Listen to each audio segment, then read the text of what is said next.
Perkenalkan, saya Imelda Romauli Febrianti dari Sekolah Tinggi Manajemen Asuransi Trisakti. Posisi saya saat ini adalah sebagai debater 1, menanggapi mosi Dewan ini percaya bahwa Bank Sentral harus menetapkan batas pengeluaran pemerintah. Melihat mosi tersebut, mari kita pelajari apa itu Bank Sentral sendiri. Bank Sentral di suatu negara pada umumnya adalah sebuah instansi yang bertanggung jawab atas kebijakan moneter di wilayah negara tersebut.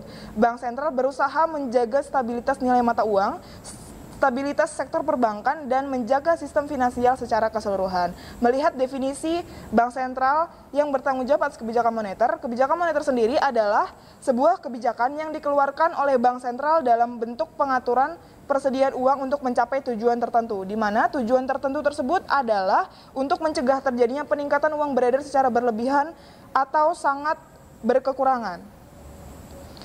Dewan ini percaya bahwa Bank Sentral harus menetapkan batas pengeluaran pemerintah. Alasan pemilihan Bank Sentral sebagai instansi yang bertugas untuk menetapkan batas pengeluaran pemerintah didasari oleh sejumlah faktor fundamental terkait dengan posisi dan kapasitas spesifik yang dimiliki oleh Bank Sentral yang tidak dimiliki oleh institusi lain. Hal-hal tersebut adalah yang pertama, Bank Sentral adalah sebagai lender of the last resort.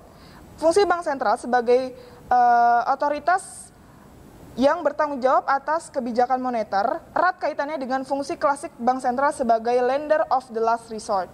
Tugas otoritas Bank Sentral untuk mendeteksi dan mencegah terjadinya risiko sistematik harus didukung dengan kemampuan menyediakan instrumen likuiditas dalam rangka menghindari terjadinya risiko sistematik.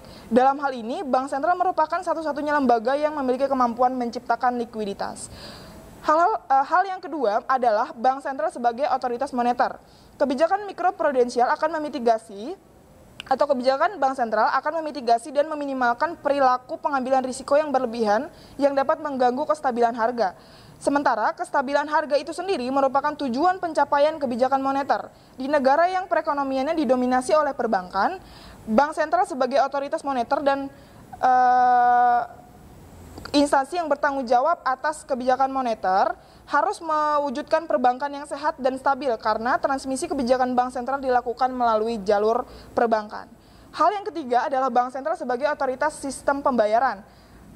Pelaksanaan tugas Bank Sentral untuk mencegah risiko sistematik, mendorong fungsi intermediasi yang seimbang dan berkualitas, serta meningkatkan efisiensi sistem keuangan dan akses keuangan berkaitan erat dengan tugas Bank Sentral untuk menciptakan sistem pembayaran yang aman, efisien, lancar, dan andal mengingat adanya gangguan pada infrastruktur sistem keuangan termasuk sistem pembayaran berpotensi menjadi sumber risiko sistematik.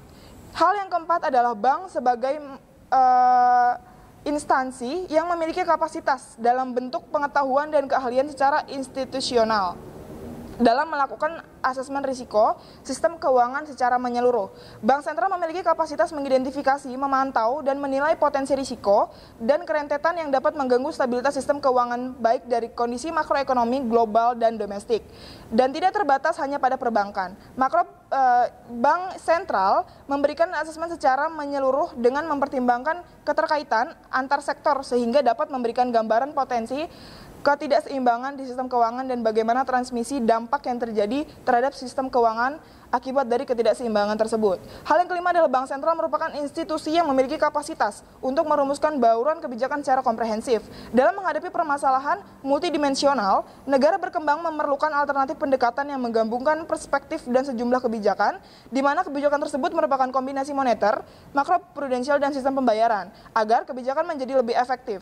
Bauran kebijakan yang efektif untuk menjawab permasalahan risiko sistem keuangan akan sulit untuk dirumuskan bila kewenangan Bank Sentral tidak menjadi kewenangannya sendiri. Hal yang keenam adalah Bank Sentral memiliki jaringan atau network dengan bank sentral lain dan lembaga internasional untuk menjaga stabilitas sistem keuangan kawasan. Bank Sentral mampu menjadi organisasi yang belajar untuk menjaga standar dan kualitas asesmen sistem keuangan dan perumusan kebijakan makroprudensial. Penataan antara Bank Sentral baik bilateral maupun multilateral, memungkinkan bank sentral melakukan kerjasama keuangan dengan bank sentral atau lembaga internasional lain guna memitigasi atau mencegah potensi risiko sistematik di keuangan domestik, regional maupun internasional. Maka dari itu, menanggapi mosi 1, Dewan ini percaya bahwa bank sentral harus menetapkan batas pengeluaran pemerintah merupakan suatu upaya bank sentral untuk menjaga stabilitas nilai mata uang, stabilitas sektor perbankan dan sistem finansial secara keseluruhan, di mana tugas atau tujuan tersebut merupakan tujuan utama dari bank sentral.